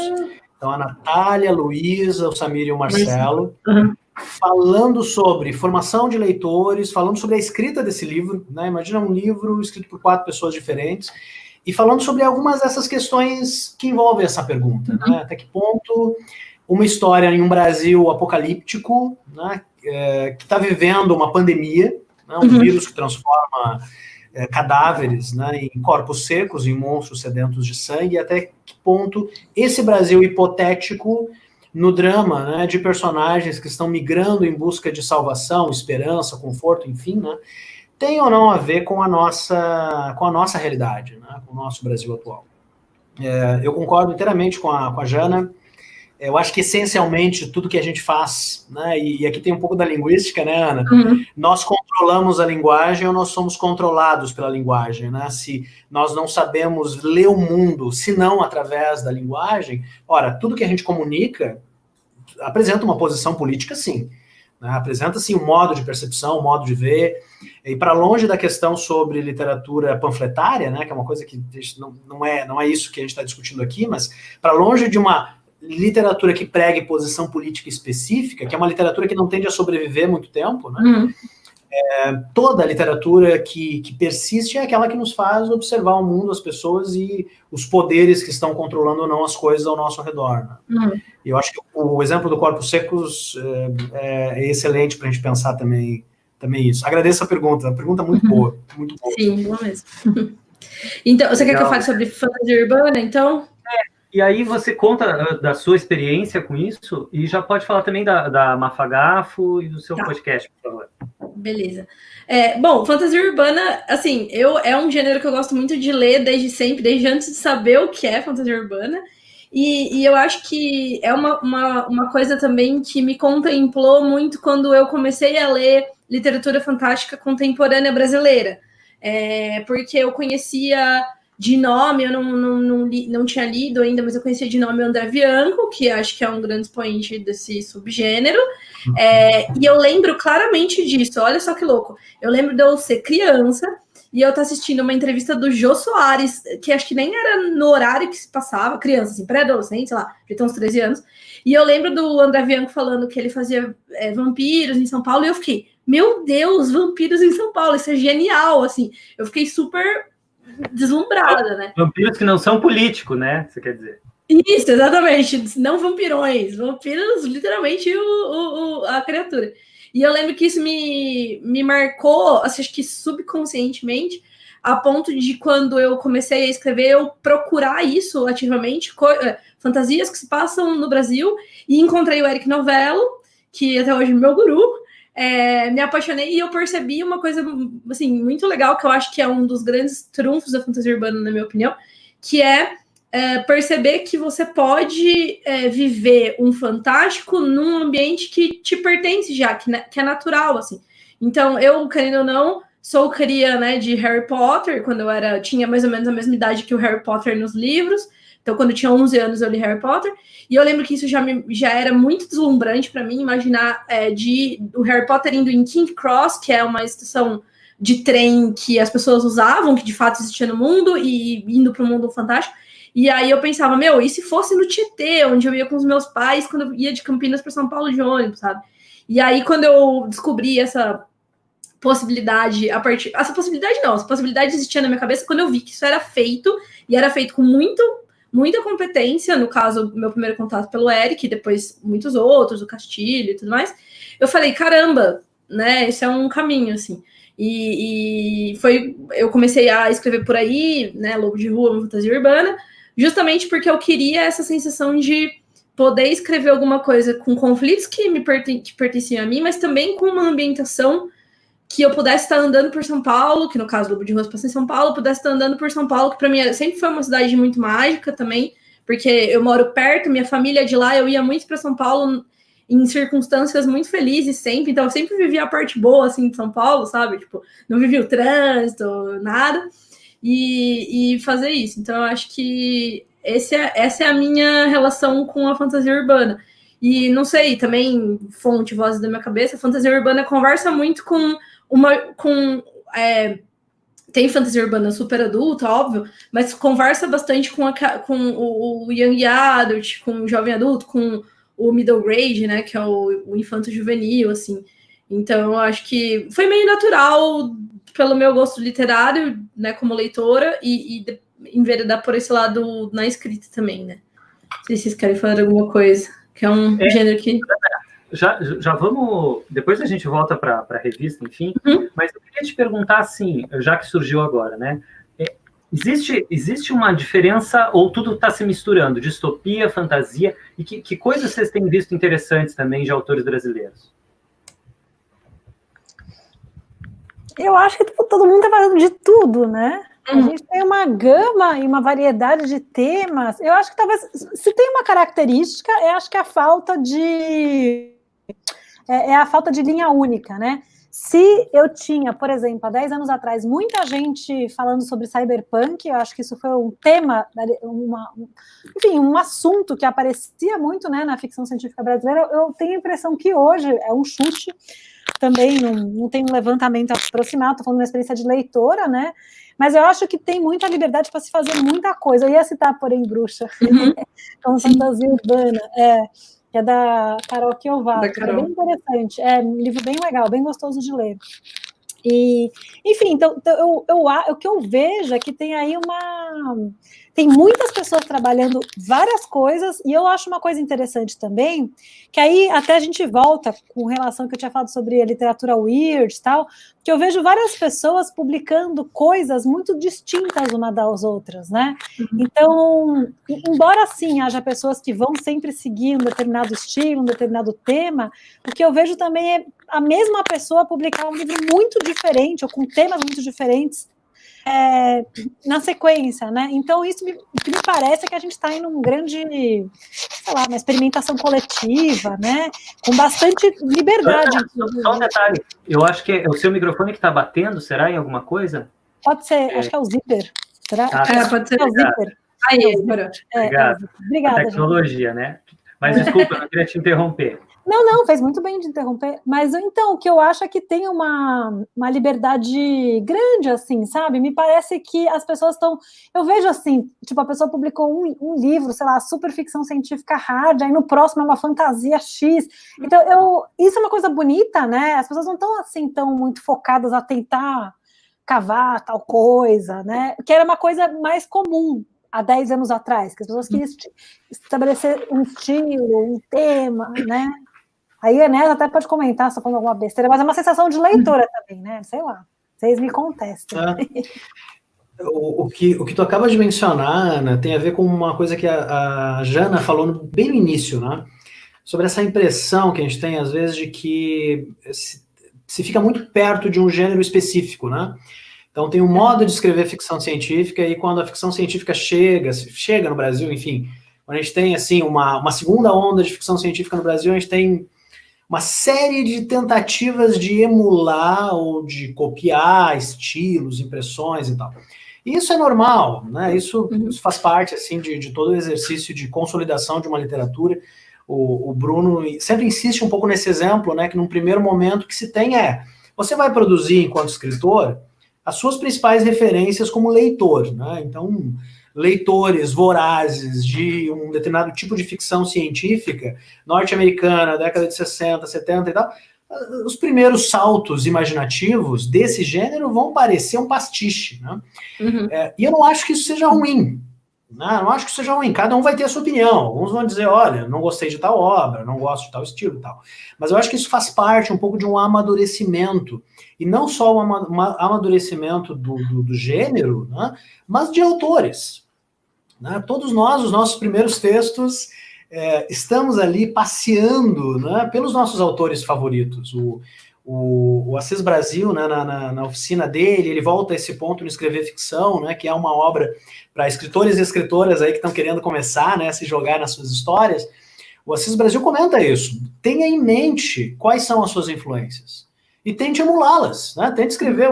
Eu sempre uso o meu exemplo, né, de que o meu primeiro conto era uma tentativa de emular Anne Rice, que é uma voz literária fundamental para mim, como leitor, como professor, como ser humano, né? O resultado final era Anne Rice? Óbvio que não, né? Por duas razões. Porque, primeiro, eu não sou tão talentoso quanto ela, e segundo, né, as minhas referências são outras, a minha língua é outra. Os problemas que eu vou colocar numa obra como essa, mesmo que fosse, por exemplo, um conto sobre vampiros charmosos e tal, né? O resultado é outro. Né? E aí eu chego em dois exemplos para sugerir também, né, e convidar os espectadores a conhecer um nome assim que eu considero muito importante e que é um pouco uma referência dessa ficção científica mais tradicional, ou de uma space opera, né, ou, enfim, né, de um gênero que dialoga com tecnologia existente ou tecnologia hipotética, que é o Roberto de Souza Causo, que é um escritor, assim, cuja carreira dispensa apresentações, é talvez um dos nossos grandes nomes da ficção científica das últimas décadas, assim, por ser um sujeito que, antes de escrever, é um sujeito que estuda, né? Isso vai ao encontro também do que tu colocaste, né, Afonso? A diferença que faz, né, um escritor que estuda, né, autores, autoras, modos narrativos, possibilidades discursivas, linguísticas, o Causo é tradutor também, então tem toda uma percepção sonora, né, rítmica, musical do texto que acaba, né, aparecendo nos seus textos. Recentemente ele publicou isso está disponível na internet, vocês vão encontrar, ele publicou uma revista a respeito do universo pulsar dele, né, que é um universo assim de ficção científica do estilo mais tradicional, né, com todo o elogio que a palavra pode compor, no qual ele detalha processo criativo, enumera a timeline do seu universo, né, o Causo também é um grande criador de universos, enfim. Né. Então fica um exemplo aqui de um nome que já está aí na estrada há bastante tempo, e é um sujeito que, acima de tudo, além de ser conhecido do estudo e da literatura que produz, é uma pessoa muito gentil. é uma pessoa muito cordial, no melhor sentido do termo, e eu acho que no Brasil raivoso que nós estamos vivendo, e que já vivíamos há outros anos, essa é uma qualidade que precisa ser destacada. Um outro exemplo disso, né, do uso de um gênero que não nasce no Brasil, mas que chega no Brasil, é assimilado e o resultado é o outro, é de uma autora contemporânea nossa, que eu gosto muito, uma grande amiga também, e uma pessoa que eu também destaco pela gentileza e cordialidade, que é a Bárbara Moraes, uma autora de Brasília, né, que tem na trilogia Anômalos. Você pega o Anômalos, o projeto gráfico, inclusive, brinca com isso, né? Ele vai de saída, né? Para, olha, isso é distopia, né? Essa distopia que a gente viu aí de Jogos Vorazes, né? Um tipo de distopia específica que a gente viu produzido nos últimos tempos, que dialoga com outras mídias também. E a trilogia Anômalos, e com o primeiro livro, que é a Ilha dos Dissidentes, comunica diretamente esse gênero. Né? É um tipo específico de ficção científica. Só que a Bárbara é brasileira e brasiliense. Né? E economista, né? E economista. Perfeito, bem lembrado, Jana. O que faz toda a diferença no texto que ela entrega. Né? Que é um texto que usa tropos, temas, situações, cenas que a gente encontra em outras obras, né? Porque a gente pode entrar também numa outra discussão se há originalidade ou não há, mas não interessa aqui.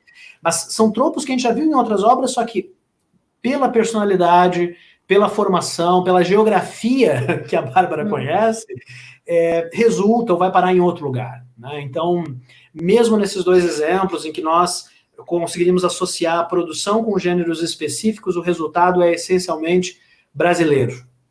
Com todas as nossas angústias. Perdão, tá dando um delay, às vezes eu corto um delay. Mas já que você está falando, eu vou te pedir para continuar, né? Porque eu vejo que, bom, a ficção científica é usada como instrumento, né? E me parece que você faz isso muito bem, né? E eu queria saber, assim, instrumento para que você usa? Por quê? Eu vejo que você também, como todos, né, trabalha com um pouco de produção, tem esse cuidado com a comunicação. Fala um pouquinho do Brasiliano Steampunk, A Todo Vapor e até quadrinhos, por favor.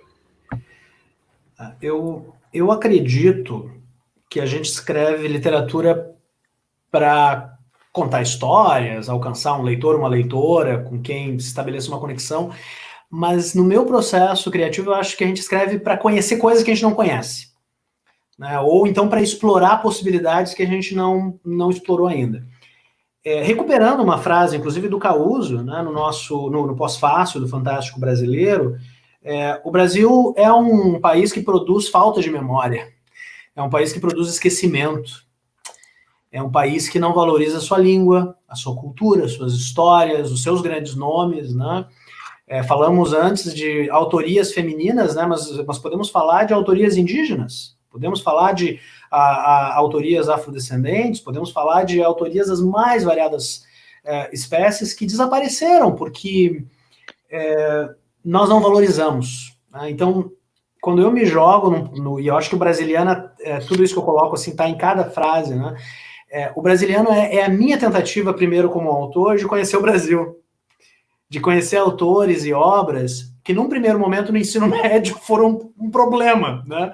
Porque a gente chega no ensino médio, assim, adorando literatura fantástica, ou quadrinho, ou cinema, e, de repente, a gente tem os clássicos, né?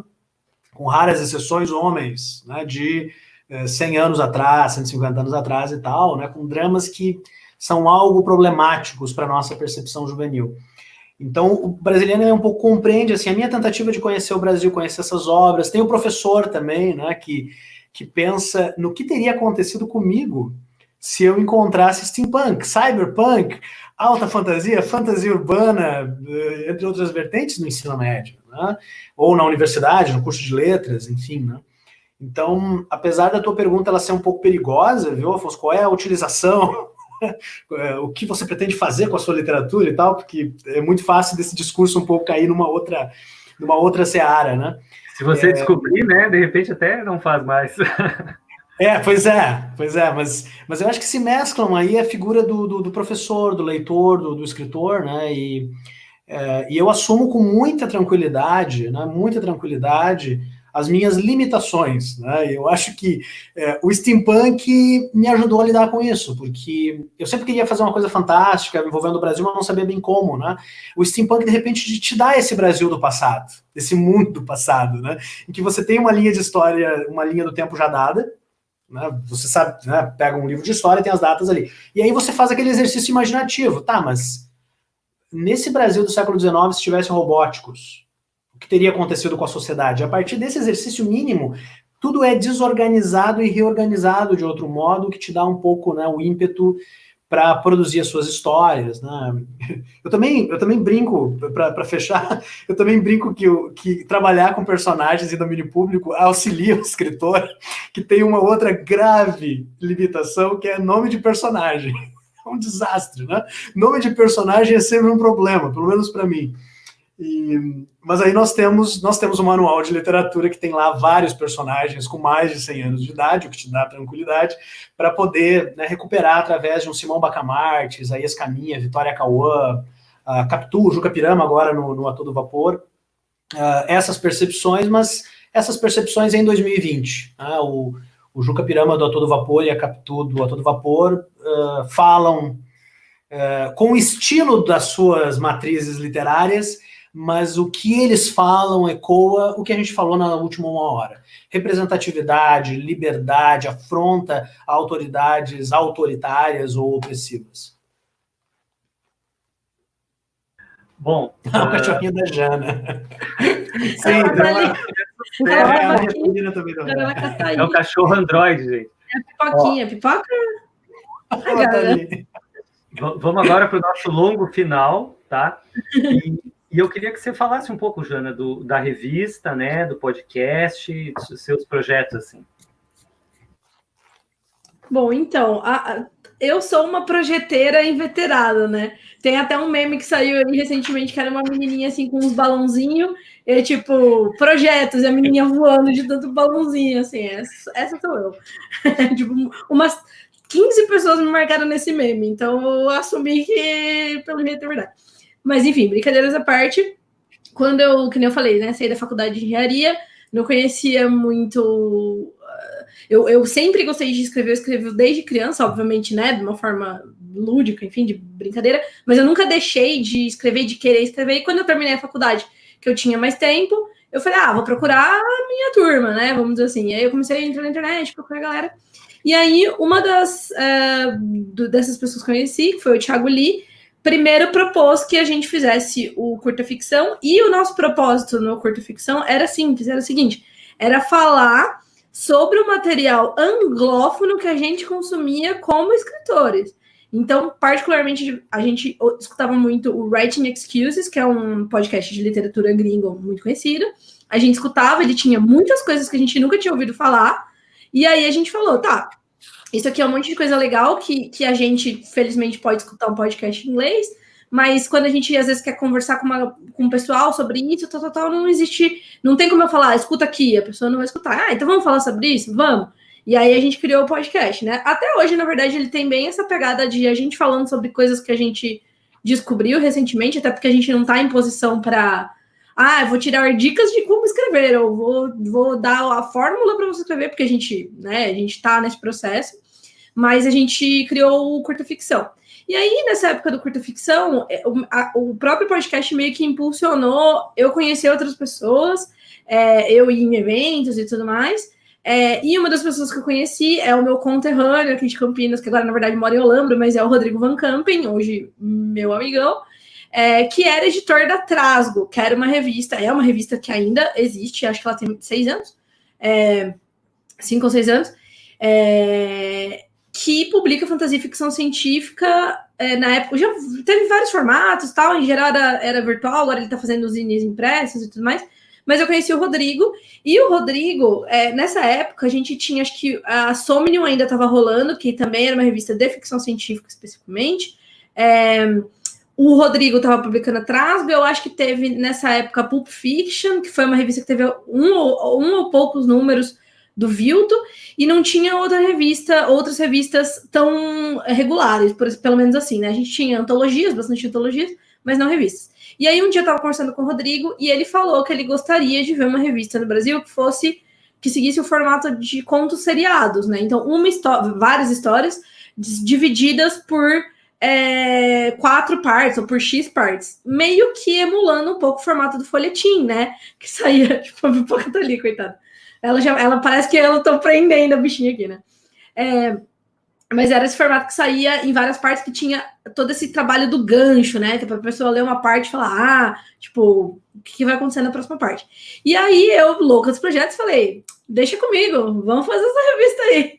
E aí, foi meio que assim, na louca de, tipo, querer ter um espaço a mais pra gente publicar, que eu comecei a Mafagafo. A primeira edição foi uma edição só de pessoas convidadas, inclusive o Causo publicou um conto, uma noveleta, inclusive, lá. A gente tem essa característica também, na verdade, de publicar textos mais longos, que a Trasgo não comporta tanto. A Trasgo publica contos mais pro limite inferior do que a gente considera conto, né? Que, a princípio, seria entre 7.500 e 17.500 palavras, mais ou menos. Isso pela classificação anglófona, né? Mas, enfim. E a Mafagafo começou a aceitar textos de até 20.000, né? 17.500 palavras, que não tem tanto espaço, ou talvez eu vou dizer que, exceto algumas poucas editoras que publicam noveletas, como a Dame Blanche, por exemplo, você tem que se autopublicar, se você quiser publicar alguma coisa desse tamanho, né? E aí a Mafagafo foi também mudando de formato. Agora a gente está publicando histórias mensais, editadas por vários editores, não sou mais eu que estou editando todas as histórias. A gente vai ter um conto do Enéas, muito em breve, agora no segundo semestre vai ter um conto do Enéas, que vai ser um extra do nosso projeto. E a gente começou, assim, a também ampliar um pouco. A Mafagafo acabou de lançar o primeiro conto traduzido, que é um conto da Naomi Kritzer, que é vencedora do Hugo, que cedeu os direitos de um texto para a Mafagafo, a gente traduziu e publicou.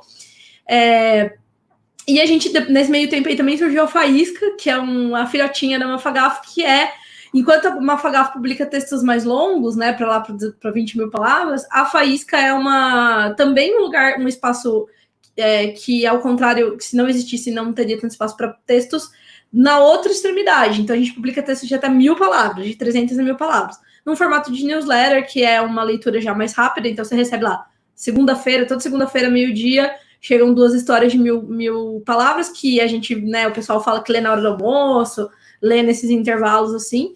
E aí, depois surgiu o Pio, que é a nossa conta de microcontos no Twitter. Então, meio que assim, a gente está montando uma rede de várias coisas que a gente vê que tem espaço. Assim, digo que a gente não supra esse espaço. Então, eu estou agora mesmo lendo 354 textos da Faísca para a próxima temporada. A gente vai publicar 80. Então, né, muita coisa vai ficar de fora. Mas é isso, assim, e sabe-se lá o que vai vir pela frente. O céu é o limite.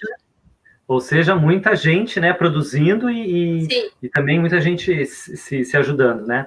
Sim. Ana, eu sei que você vai virar essa noite corrigindo prova, então vou tentar ser breve. Queria que você falasse um pouquinho, assim, rapidamente, do seu processo criativo, se é que você consegue ter um processo criativo nesse mundo a todo vapor, e que você desse, assim, sua lista mínima de leituras, por favor.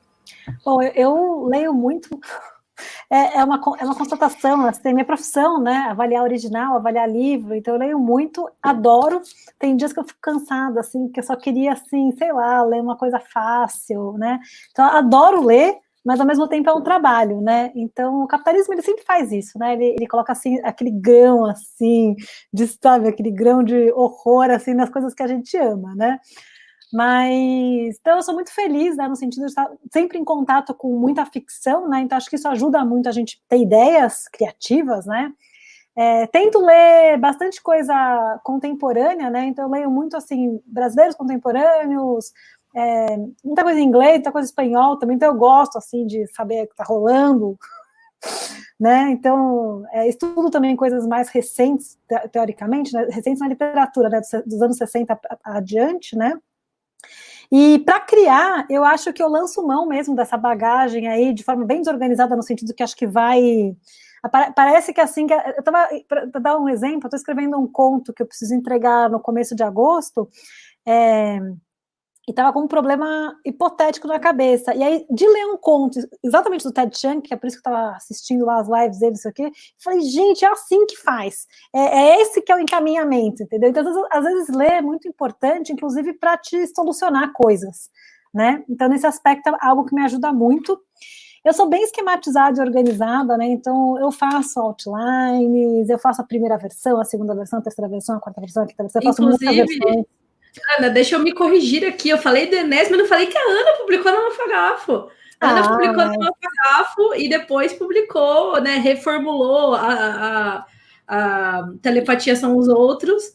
E a Telepatia São os Outros foi como saiu na Mafagafo, né? Não, na Mafagafo era Construção e Sociobalcismo. É verdade. Esse daí ficou melhor o título. O Enéas prefaciou, está tudo em casa, né? Eu só queria falar, eu fiquei tipo, falei do Enéas, falei do Causo, meu Deus. Não, imagina.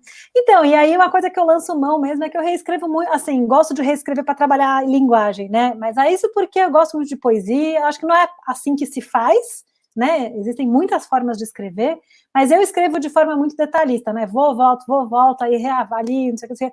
Esse conto que eu estou escrevendo, por exemplo, eu já fiz a primeira versão dele todo, coube a história no limite de caracteres, que sempre é um problema crônico, né? Que é uma história de largo longo e tinha que caber, coube. Mas aí já fiz a segunda versão da primeira parte, mas estou trabalhando a segunda versão da segunda parte. E vai ter umas bem 5, 6 versões, né? E com leitura beta, vai, volta, e vou pedir para um amigo meu ler, porque tem uma questão específica que eu não manjo. Então, assim, sempre tem essas coisas, né? Então, meu trabalho de bastidor é bem pesado, mas é o que eu gosto de fazer, não é o correto, né? Cada pessoa faz de um jeito. Né? Mas... Enéas, muito obrigado, Ana.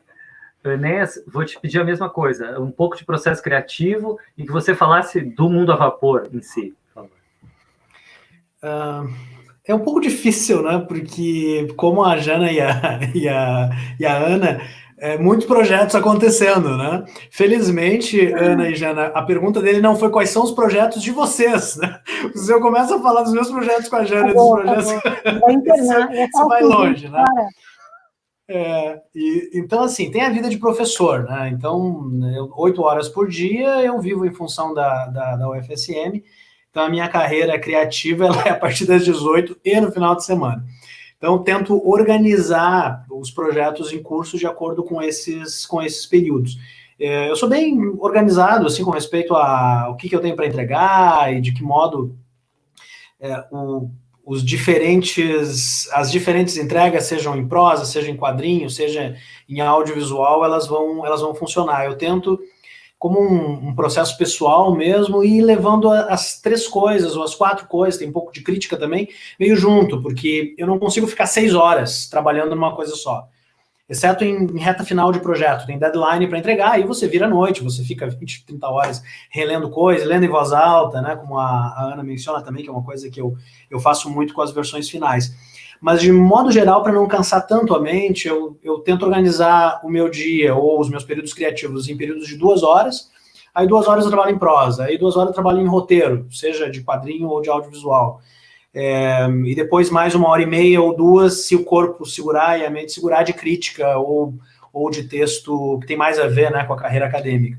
Então, vou pouco a pouco levando essas 2 instâncias. Uma coisa que eu gostaria de salientar aqui é o quanto, no meu caso, eu acho que isso vale para a Ana também, o quanto a carreira acadêmica ajuda muito na carreira criativa. Sim. Porque a carreira acadêmica acaba te dando uma série de estratégias, sabe? E a principal delas é como cumprir prazos. Uma coisa que a Jana também é mestre, né? Exato. Então, eu acho que esses teus 3 convidados aqui, viu, Afonso?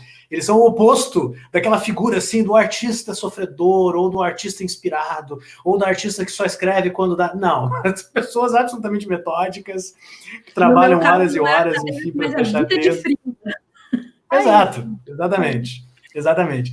Então, enquanto processo criativo é isso, com respeito ao Ator do Vapor, eu trabalho muito na universidade e no Brasiliana Steampunk com o conceito de transmídia, que é um tema que me fascina muito, né? Que é você criar um universo, um mundo ou uma possibilidade ficcional e fragmentar ela em diferentes mídias. Não é a mesma história em diferentes mídias.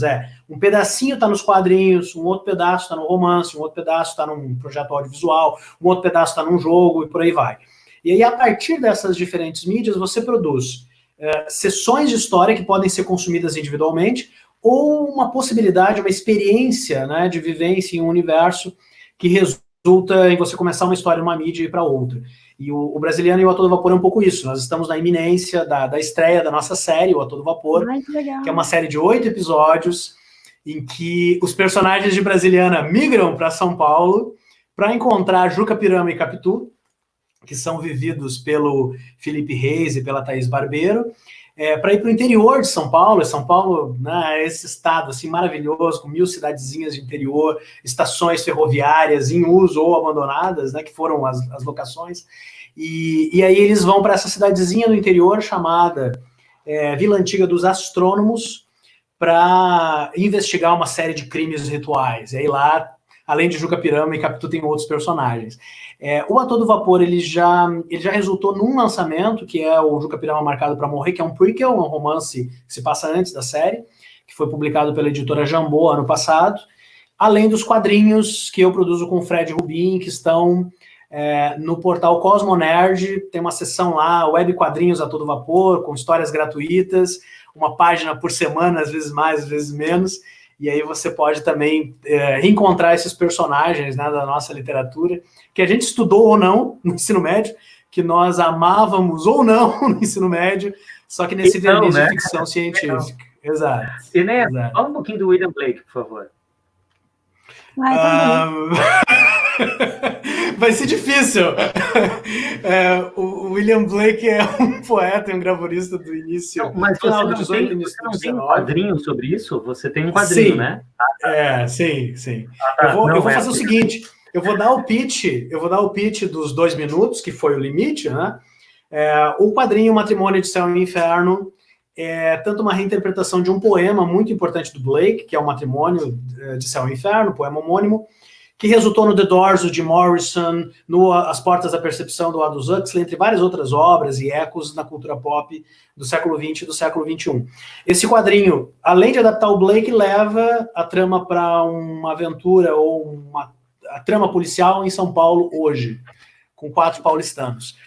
O quadrinho foi publicado pela VEC, o nosso editor Arthur Vec estava aí agora há pouco, um grande abraço aí para o Arthur, e é um quadrinho que tanto apresenta a minha carta de amor ao Blake, mas a minha carta de amor a São Paulo também. Eu sou um santamariense apaixonado, né, pela minha cidade, mas que tem uma queda, né, por São Paulo e por essas pessoas super criativas e apaixonadas e que movimentam, né, a nossa indústria literária e fantástica no Brasil. Aproveito para mandar um beijão a todos os paulistanos. Não deixa de ser fantástico que tem as pessoas que vejam magia em São Paulo. Muito obrigado, pessoal. Eu ia falar uma coisa bem... Eu amo que o paulistano sempre odeia a cidade, né? Acho muito bonito isso da nossa parte.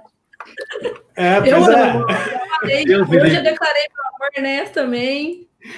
Né, Jana? É que a gente tem aquela experiência, Jana, que tu colocaste muito bem, né? A gente vai para São Paulo e a gente aproveita o melhor de São Paulo, né? Ver os amigos e curtir. Sem dória, sem nada. Gente, São Paulo me acolheu muito bem. Eu sou de Porto Alegre, São Paulo sempre me acolheu muito bem. Que o pessoal lá não me mate quando eu chegar lá. Jana, você quer falar um pouquinho de processo criativo e da sua lista aí de favoritos? Meu processo criativo, ele mutou muito no meio do caminho aí. Hoje eu acho que eu faço muito parecido com a Ana.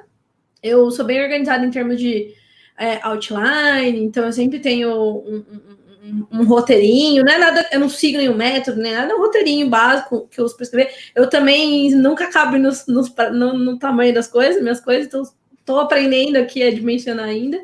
E também reescrevo muito e tal. Eu sinto às vezes que eu tenho uma ideia que fica marinando na minha cabeça por um tempo. Então eu raramente sento e falo, agora eu vou escrever um outline, porque eu não consigo forçar isso. Mas é mais ou menos isso. E de favoritos, o quê? Vai chegar o momento. Vai chegar o momento, exatamente. A água sobe. Não, sim, quando precisa sair, o conto sai, com certeza. Mas é que geralmente é uma coisa que eu tô processando antes, assim, não é uma coisa que, tipo, eu vou sentar e ter uma ideia completa agora, entendeu? Mas sai, mesmo que seja meia boca. E, Afonso, lista de favoritas, o que você comentou? Se você quer narrar alguns autores aí, contar alguns autores que te empolgam. Ai, é tanta gente. Eu acho que já falei aqui, falei do Eric, né? Acho que o Eric é uma pessoa que me inspira muito em vários sentidos, inclusive em termos de carreira.